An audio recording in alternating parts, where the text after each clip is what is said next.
Olá, alunos e alunas, e quem mais estiver assistindo este vídeo. Esta é uma aula complementar, né, que fica disponível para todos os alunos e alunas do segundo ano do Colégio Militar de Brasília dentro da nossa plataforma, que é o EB Virtual.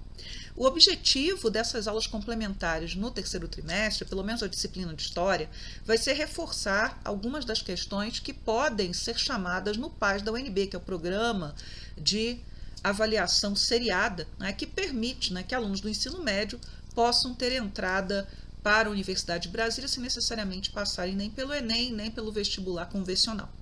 Um dos textos que está disponível no programa do PAS, né, como texto obrigatório, é Como colonizadores infectaram milhares de índios no Brasil com presentes e promessas falsas. Este é um texto da BBC que vai comentar como, através de presentes, roupas, brinquedos e outros objetos, o vírus da varíola, da gripe, do sarampo mataram, né, milhares de nativos desde o início da colonização brasileira, talvez milhões, mas vamos ficar por aqui, né? E como o texto fala de genocídio, e genocídio é uma palavra, né, que volta e meia aparece na boca das pessoas, o primeiro vídeo, são dois, a gente vai estar falando de genocídio, né? Genocídio é um conceito, né, juridicamente determinado, que foi estabelecido, né, pela Organização das Nações Unidas na Convenção sobre Prevenção e Punição do Crime de Genocídio em 1948. Tá? Então, há massacres, a guerra civil, mas nem todos os massacres, nem todas as guerras civis envolvem genocídio, ou pelo menos assim a ONU percebe dentro daquilo que a Convenção estabelece. Então, o que seria genocídio? Qualquer um dos atos cometidos com intenção de destruir, no todo ou em parte, um grupo nacional, étnico, racial ou religioso. Então, as motivações de genocídio, elas podem ser diversas ou podem juntar todas essas aqui, né, que a gente vê no texto, tá? 1948 é o mesmo ano da Declaração dos Direitos Humanos da ONU. É o ano em que a Organização das Nações Unidas, já estabelecida, ela começa a discutir questões que estão ligadas ao que aconteceu pouco antes, a Segunda Guerra Mundial. Mas vamos ver aqui o artigo 2 da Convenção. Então, o artigo 2 ele estabelece, né, que é genocídio matar membros do grupo, causar sérios danos físicos ou mentais a membros do grupo. Então, pode estar tudo junto ou só parte disso. Submeter intencionalmente o grupo a condições de vida destinadas a causar sua destruição física no todo ou em parte. Por exemplo, obrigar um grupo humano a se deslocar por áreas inóspitas, onde você não vai ter água, onde você não vai ter comida, onde você vai estar sujeito às intempéries ou a bombardeios e assim estar necessariamente provocando mortandade. Então, por exemplo, em 1915 começou o genocídio armênio. Há países que reconhecem o genocídio armênio, há países que não reconhecem e ele não consta na lista dos genocídios que a ONU reconhece. Porque reconhecer o genocídio dos armênios significaria comprar, né, um problema grande com a Turquia. Mas é um dos genocídios, né, um dos primeiros genocídios ocorridos no século XX e que foi amplamente documentado enquanto ele estava acontecendo, principalmente por diplomatas que estavam no ainda Império Turco-Otomano e também por missionários, né? Então, assim, mais de 1 milhão de armênios devem ter sido exterminados por serem armênios. E quem promove o genocídio, quem promove o extermínio, é quem tem condição de fazê-lo, no caso, o Estado. E o genocídio armênio é somente um dos genocídios ocorridos ali no início do século XX, dentro do Império Turco-Otomano, de populações que eram cristãs e que representavam ali um problema para um império que naquele momento queria se tornar o mais homogêneo possível, e ser homogêneo significava não ser mais somente otomano, mas ser turco-otomano e islâmico. Então, assim, houve... E aí, claro, né, são genocídios não reconhecidos, mas genocídio de população grega, genocídio de população síria e mesopotâmica também, né, população cristã. Mas, enfim, continuemos. Imposição de medidas destinadas a impedir o nascimento de crianças dentro do grupo. Tá? Então, seja obrigando a esterilização de um grupo humano, seja impedindo efetivamente que as pessoas possam, né, manter ali taxas reprodutivas normais. E transferência forçada de crianças dentro de um grupo, do grupo para outro grupo. Então, nesse momento, está acontecendo a guerra entre Rússia e Ucrânia. Uma das acusações que pesam sobre a Rússia e que são acusações de genocídio seria o fato do governo russo estar retirando crianças ucranianas de suas famílias ou das suas regiões de origem e as transferindo para regiões de língua russa ou até dentro da própria Rússia. Ou seja, fazendo com que essas crianças elas percam aí as suas raízes ucranianas. Por mais que ucranianos e russos possam ser parecidos em alguns aspectos, são países diferentes, com, né, diferenças ali marcadas, então seria impedir que essas crianças pudessem crescer na sua cultura, fazendo com que elas se tornassem, deixassem de ser ucranianas e passassem a ser russas. O indivíduo que lutou, né, para que o termo genocídio fosse reconhecido e fizesse parte, né, dessa convenção da ONU, foi o advogado judeu polonês Raphael Lemkin, que é um sobrevivente do Holocausto. Ele não viveu o Holocausto na Polônia, mas ele faz parte daqueles que tiveram mais sorte porque perceberam o problema e se retiraram e conseguiram sair da Europa ou sair das áreas que acabaram caindo nas mãos dos nazistas antes, né, que as coisas se tornassem cada vez piores. Tá? Então, assim, o genocídio, que é amplamente reconhecido, que ninguém contesta, né? A não ser os negacionistas do Holocausto, mas aí é uma outra discussão, né? É o Holocausto dos judeus, né? Em que aproximadamente 6 milhões de pessoas foram deliberadamente exterminadas, seja em campos de extermínio, seja sendo deslocadas à força, submetidas a situações de fome, de frio, seja o fato de terem sido isoladas em guetos, né, onde proliferavam doenças e nos quais, não raro, né, você vai ter a intervenção de forças ligadas à Alemanha, seja dos países onde esses guetos estão, ou do exército alemão, ou de outras forças quaisquer, que vão efetivamente promover a destruição do gueto e a morte, né, de todo mundo que estivesse lá, ou de todo mundo que fosse possível.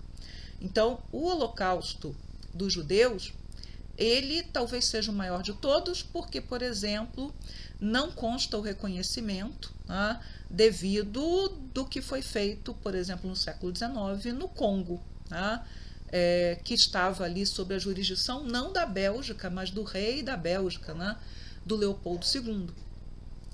E, efetivamente, foi um holocausto, foi um genocídio. Né?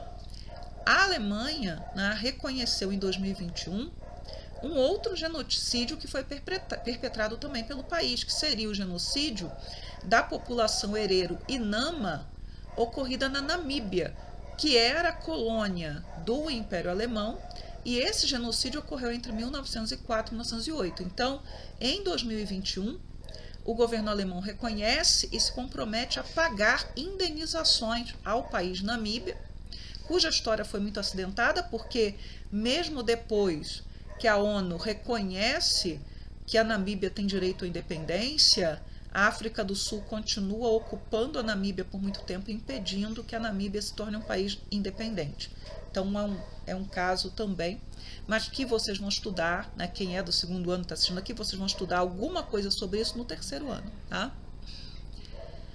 Ainda durante, né, o período nazista, a gente fala muito, porque não há como ignorar, e nem deve ser ignorado, né, o genocídio dos judeus, que a gente chama de holocausto, mas outro holocausto aconteceu também, que foi o do povo cigano. Então se acredita que 500 mil de ciganos, e a população cigana era bem menor, né, dos Sinti e dos Roma, que são as duas linhagens aí do povo cigano, eles foram deliberadamente exterminados pelos nazistas.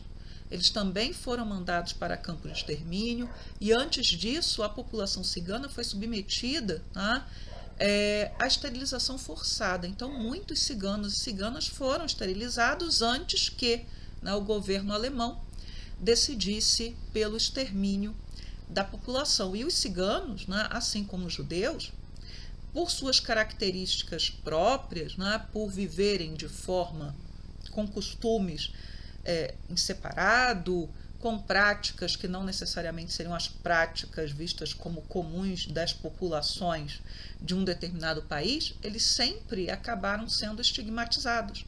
E os ciganos acabam sendo colocados em situações de muito mais pobreza e opressão, até porque eles não conseguem se inserir ou não querem se inserir, isso é direito da população, de manter suas próprias práticas, suas tradições, como determinados grupos da população judaica, que vão exercer profissões, que vão se inserir na universidade, no ambiente acadêmico, que vão ser comerciantes, que vão ser camponeses, mesmo que suas práticas religiosas possam torná-los diferentes da população de maioria cristã, seja ela protestante ou católica, dos países onde eles estavam. Então a situação dos ciganos acaba sendo mais precária e até invisibiliza a discussão sobre o Holocausto cigano, que foi também um genocídio. Um genocídio mais recente e que é reconhecido pela ONU é o genocídio de Ruanda, que aconteceu em 1994, completou 30 anos no ano passado, em que elementos da etnia Hutu promoveram o massacre generalizado de membros da etnia Tutsi. Então, foram mortes, destruição de propriedade, pessoas violentadas, principalmente mulheres. E isso tem a ver com um assunto que é um assunto do segundo ano, porque Ruanda também foi uma colônia da Alemanha, e no caso de Ruanda, o governo alemão ele favorecia os Tutsi, os considerando como melhores e talvez com ligações profundas a grupos, lá atrás, a grupos racialmente brancos, embora eles brancos não fossem, causando aí o desprestígio e a estigmatização dos Hutu. E aí, depois do fim da colonização e da independência de Ruanda, efetivamente, você vai ter guerras civis entre essas etnias e há outras etnias em Ruanda, até o momento em que os Hutu vão promover o genocídio dos Tutsi e dessas minorias étnicas que também estavam lá, mas os Tutsi eram o grupo maior.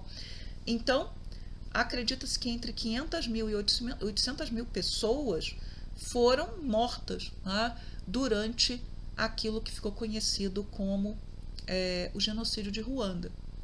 E aqui são crânios do memorial de um dos memoriais lembrando o genocídio. E também é importante dizer que Ruanda, a política de Ruanda em relação ao genocídio foi de buscar a conciliação, houve a punição, e essa punição é necessária, mas tentar conciliar a população, porque vizinhos mataram vizinhos, parentes mataram parentes, pessoas que antes conviviam pacificamente passaram, num determinado momento, por conta dessa guerra civil e do desdobramento que foi o genocídio, a ignorar quaisquer laços que tivessem com outras pessoas simplesmente porque eram de outra etnia. E foi algo que aconteceu também quando da dissolução da Iugoslávia, e que também é reconhecido como genocídio e que também houve punição daqueles que o perpetraram, que foi o genocídio ocorrido na Bósnia. Então, a Iugoslávia, um país que vocês não viram, os jovens que talvez estejam assistindo, os alunos e alunas que estão assistindo, não viram, era um país unificado e que acabou sendo implodido e produziu vários países, Sérvia, Bósnia, Croácia, Eslovênia, Montenegro, o Kosovo. Então, e no caso da Bósnia, a maioria da população da Bósnia ela é muçulmana, e houve um massacre promovido pelos sérvios generalizado da população muçulmana da Bósnia. Então, durante assim, pouquíssimos dias, né, você vai ter o massacre de 8 mil homens e meninos bósnios. E até hoje você ainda tem escavações de valas comuns e que vão ampliando o número, né, de mortos, e a gente está falando somente daqueles que foram mortos num prazo que foi de pouco mais de uma semana, porque as ações de genocídio elas foram, né, estendidas de 1992 a 1995, com a criação de campos de concentração, onde as populações eram mantidas em situações, né, de fome extrema, com a questão, né, do estupro generalizado de mulheres, da morte de mulheres grávidas, que tinham seus ventres abertos e os bebês eram retirados, então toda sorte de violência foi praticada.